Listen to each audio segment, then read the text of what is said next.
Hey, good morning. It's Father George Corrigan with some Sunday thoughts on the Gospels and the readings for the sixth Sunday of Easter.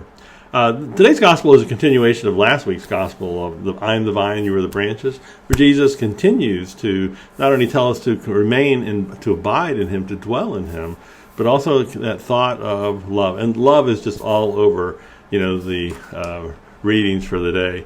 I mean, as the Father loves me, so I have loved you. Beloved, let us love one another. And this is my commandment. Love another as I have loved you. So it really is all about love. It seems to me that, some of life is, when I look back on all my years, it's a process of kind of learning not only how to love, but how to love more deeply, more wholly, more completely. And it starts in the family. In the family, we watch our parents. We learn to kind of the love, express affection the same way they do. And hopefully, on our best days, we replicate that with our siblings, with our neighbors, and our friends. And that people will look at us and tell our parents, wow, what loving kids you have. I do remember my dad would, after some of the Sundays, would sort of ask us, what we thought we heard in the homily. I did learn pretty quick that you could always say something about love, and that was generally probably on target. But I also learned that when he asked me specifically, it was because there was some behavior during the week that he wished to address.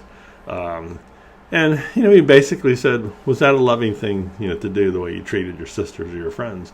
And it was, kind of the message to sort of, fly right. And of course, I'm a kid. I go, but Dad, the commandment is to love. And even if you don't feel it, act lovingly, and then you'll teach yourself to love. What you do out here will work its way back and change your heart. Pretty good advice, and it's part that we learn in life, and we learn no matter what we feel. Hopefully, even with a kind of a false smile and rosy eyes, and we can be just mad as heck inside, but to be charitable, to be loving. So it was a good part of the lesson of life, learning how to love. There's a practical part of just doing it out in the world. And so, you go on to high school. I remember in high school there was a young woman, she was a cheerleader.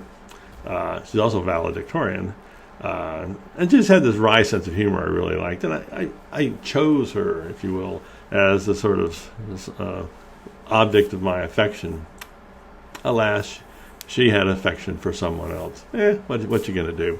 But you sort of, learn another lesson in love. That part of it is, and we all have these stories, that part of it is being loving toward the other, but kind of maybe the next step of love is that sort of mutual choosing.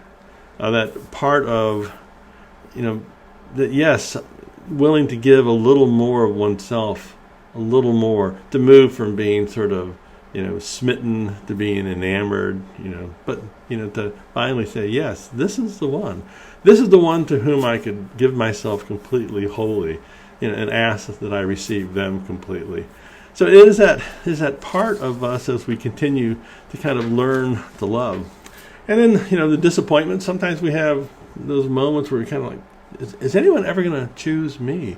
And it may not be in love. It might be just be in a social club. It might be in a sports team. It might be in all these things we want to be included in.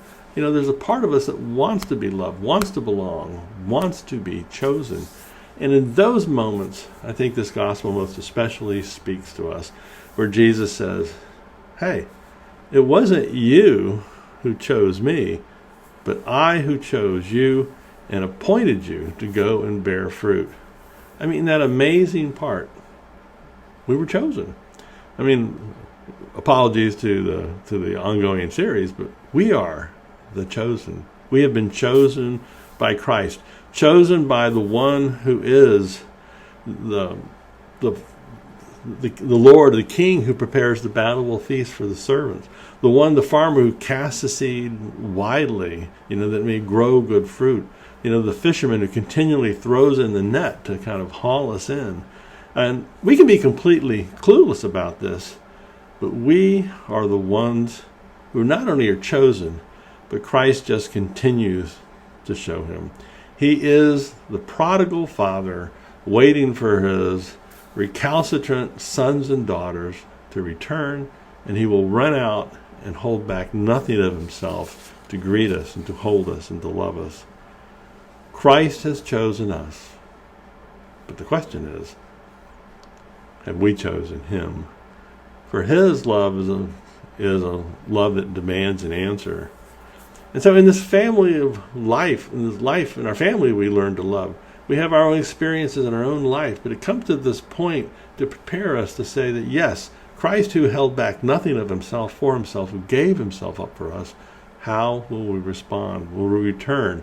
Will we continue to abide in this love that we may bear good fruit? Or are we just going to kind of show up every Sunday? What is it that love's response demands of us from God?